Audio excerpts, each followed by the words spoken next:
How does the light fall differently on a life lived long?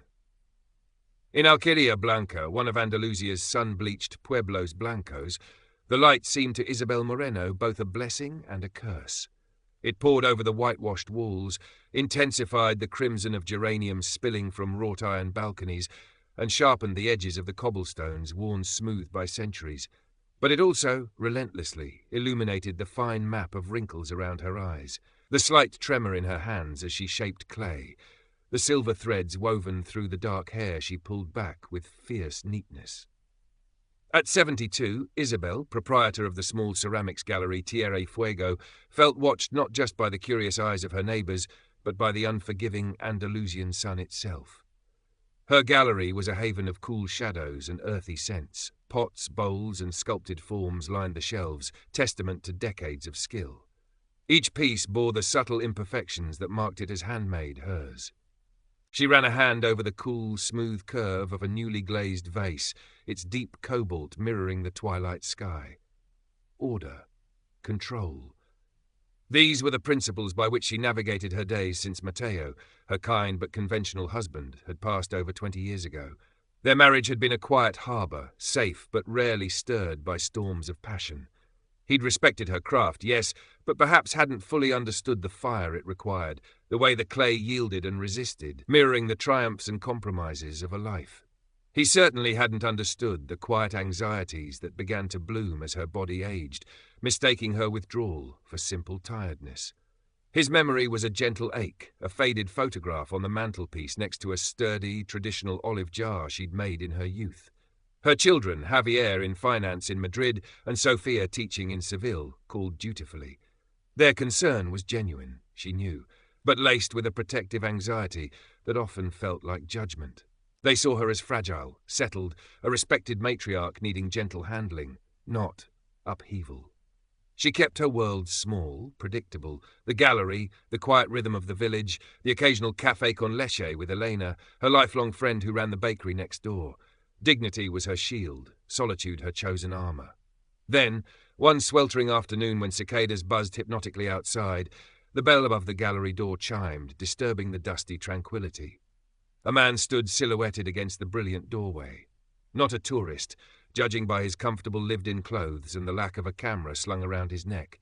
He stepped inside, bringing with him the scent of sunshine and something else, turpentine. He was younger, perhaps late 40s, with restless energy in his movements, and dark, intelligent eyes that scanned the room with genuine interest, not polite curiosity. This was Antonio Vargas, the craftsman who had returned to Alquería Blanca a year ago after years away, Barcelona, people whispered, though details were scarce. He ran a small workshop restoring furniture, sometimes guitars.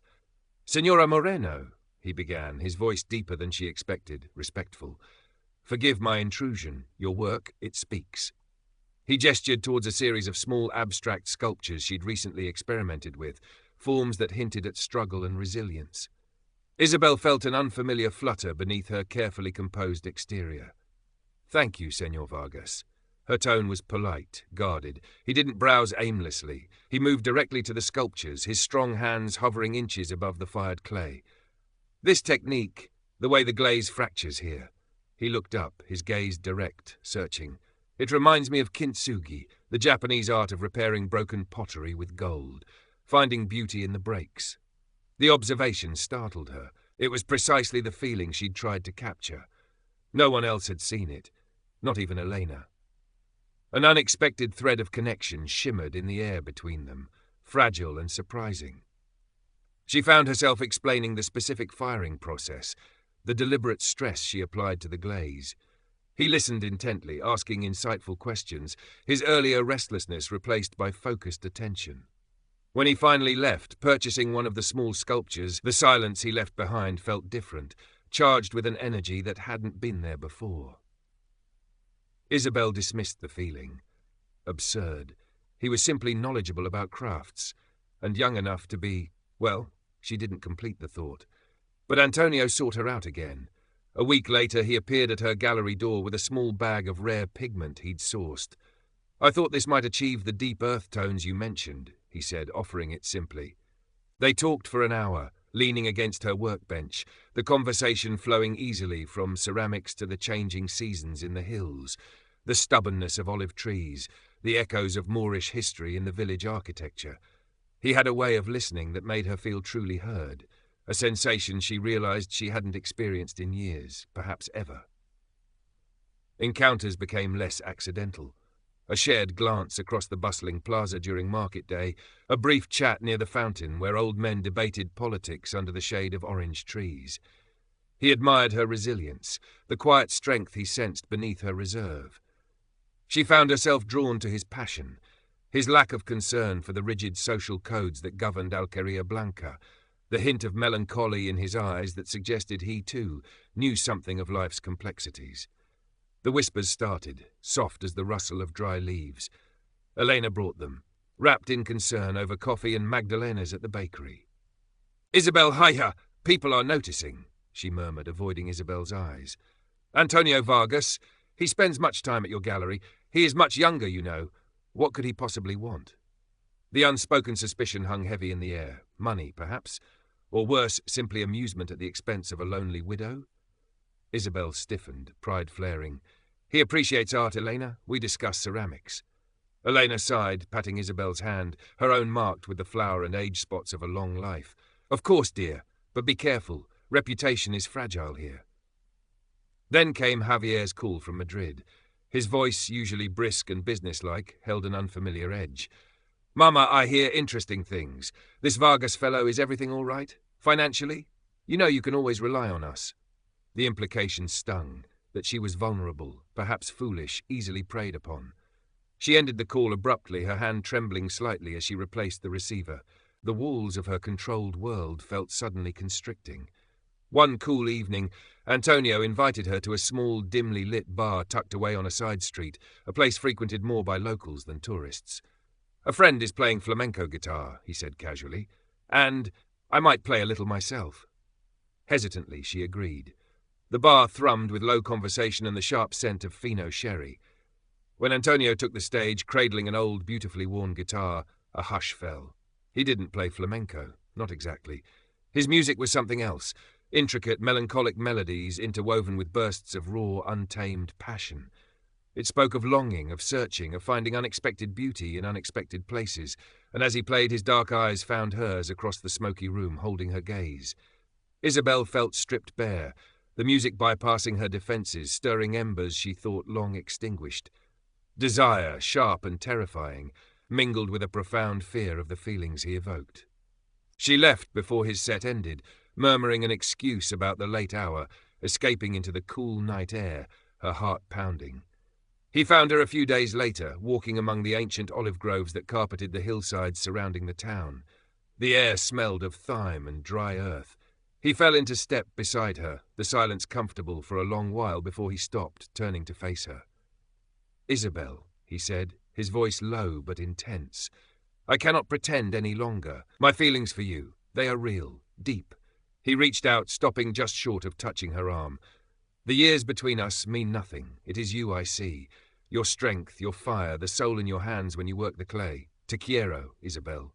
His words, raw and direct, struck her like a physical blow. Panic surged. "This is madness, Antonio," she retorted, stepping back, her voice sharper than intended. "I am an old woman. Look at me. Go find someone your own age, someone appropriate. This is absurd. Think of the scandal." She turned, almost fleeing back towards the village, towards the safety of propriety and solitude. He didn't follow immediately, but his words echoed in the quiet grove. He hadn't pushed, hadn't argued. He had simply stated his truth. Over the next weeks he remained a steady, quiet presence. He left a perfectly restored antique tile on her doorstep, knowing her appreciation for such things. He appeared with churros and thick chocolate on a chilly morning. He offered companionship without demands, understanding without judgment. His unwavering respect, his patient sincerity, began to erode her defences more effectively than any passionate argument could have. The turning point came unexpectedly. A minor health scare, a dizzy spell that left her shaken, acutely aware of her own mortality. Lying in bed that evening, the familiar silence of her house felt less like peace and more like desolation. Elena's life, filled with the comforting rhythms of baking and grandchildren, seemed suddenly suffocatingly predictable. Was this how she wanted to live out her remaining years? Shielded by dignity, yes, but untouched, unreached. The image of Antonio's earnest eyes, the memory of his music, the startling feeling of being truly seen, it rose before her. Fear warred with a desperate yearning for connection, for a life lived fully, even now. She made a decision. It felt like stepping off a cliff, but also like breathing freely for the first time in years. The next day she walked deliberately to Antonio's workshop, the scent of wood shavings and varnish filling the air. He looked up from sanding a guitar neck, surprise and hope warring in his eyes. "Antonio," she said, her voice steadier than she felt, perhaps we could share a glass of wine this evening, on my patio." It wasn't a grand declaration, but it was enough. A slow smile spread across his face, reaching his eyes this time, chasing away the shadows. "Isabel," he breathed, "nothing would make me happier." Their relationship deepened, cautiously at first, then with growing certainty. They kept it private, stealing moments on her secluded patio hidden behind jasmine vines, taking long walks in the countryside where prying eyes couldn't follow. But the inevitable question arose, how to bridge the gap between stolen moments and a shared life. Cohabitation felt like a monumental step, almost unthinkable in Alquería Blanca. Yet the alternative, continuing in secret, denying the depth of their connection, felt increasingly unbearable. They decided, quietly, decisively. Not a wedding, not a public announcement, but a joining of their lives. Antonio moved his few essential belongings into Isabel's house, the one she had shared with Mateo, a fact that resonated with complex, unspoken emotions. The house felt different with his presence. His guitar leaning in a corner, the scent of his shaving soap in the bathroom, his vibrant energy subtly altering the familiar spaces. The initial days were filled with a fragile happiness, a rediscovery of simple domestic rhythms shared. Cooking together, reading side by side in the evenings, the comfortable silence of companionship. But beneath the surface, Isabel's old fears began to stir, amplified by the undeniable reality of their shared intimacy. Antonio's affection was unstinting, his desire for her palpable, expressed not just in words but in lingering touches, deep gazes, the easy physical closeness he initiated. And that was the crux of her terror. His youth, his vitality, felt like a constant unspoken accusation against her own aging body. She became hyper-aware of the looseness of her skin, the deepening lines, the way her energy flagged while his seemed boundless. The passionate connection that had drawn them together now felt threatening. How could she, with her 72 years, her body marked by time and gravity, possibly meet the needs, the desires, of this vital man in his late 40s? The memory of Mateo's later coolness, his subtle turning away, intertwined poisonously with her current anxieties. He would tire of her. It was inevitable. The thought became a gnawing certainty. She began to withdraw. A headache pleaded when he reached for her in the evening. A sudden preoccupation with gallery accounts kept her working late. She feigned sleep when he slipped into bed beside her, turning her back, her body rigid with unspoken dread. The air between them grew thick with things unsaid, charged with his confusion and her mounting panic. She saw the hurt flicker in his eyes, quickly masked by patience, but it only fueled her guilt and fear. One evening, after she had flinched almost imperceptibly from his casual touch on her shoulder as they cleared the dinner table, he stopped, his hand hovering in the air. He turned her gently to face him, his expression etched with a quiet pain that lanced through her defences. "Isabel," he began, his voice low, searching. "Talk to me, please. What is happening?" He took her hands, his warm and strong, hers cool and trembling slightly. "Are you regretting this? Our life together?" He paused, his gaze holding hers, refusing to let her look away. "Is my touch unwelcome now?" The directness of the question, the vulnerability in his eyes, shattered her carefully constructed dam. A choked sob escaped her. Tears she hadn't allowed herself to shed for years streamed down her face, hot and shameful. "Antonio, oh Antonio," she gasped, pulling her hands free, wrapping her arms around herself as if to hold her fracturing self together. "It's not you, it's me. What, Isabel, what is it?" he urged, stepping closer, his concern palpable. The words tumbled out, raw and unfiltered, laced with decades of suppressed fear and shame. "Look at me," she cried, gesturing wildly at herself. "My skin, it sags. These lines, my body, it's old, it's failing. How can you possibly want this?" The word hung in the air, heavy with self-loathing. Matteo, even he later he seemed. She couldn't finish the sentence, the old hurt merging with the present terror. "You are young, passionate. It's pity you feel, Antonio, or some temporary madness. You'll see soon enough. You'll tire of me. Find someone whole, someone your own age." Her voice broke. "Leave now," she pleaded, her shoulders slumping in defeat. "Please leave before you see how little there is left, before you truly regret binding yourself to ruins." He didn't recoil. He didn't turn away. Instead, Antonio closed the space between them, enveloping her in a firm, grounding embrace. She resisted for a moment, stiff with shame, but he held her gently, letting her tears soak his shirt, his hand rhythmically stroking her back. The gesture was profoundly comforting, anchoring her in the storm of her emotions. When her sobs subsided into ragged breaths, he eased her back slightly, framing her tear-streaked face with his hands. His own eyes were glistening, but his voice was steady, imbued with an unwavering sincerity that cut through her panic. "Ruins, Isabel," he murmured, his thumb gently tracing the line beside her mouth. "Do you see ruins when you look at the Alhambra, or the Mesquita, or the ancient olive trees on the hills? They bear the marks of time, yes. They show their history, their endurance, and that is where their profound beauty lies." He met her gaze directly. "I see the life you have lived etched onto your face, and it is beautiful. I see the strength in your eyes that comes from weathering storms, and I admire it.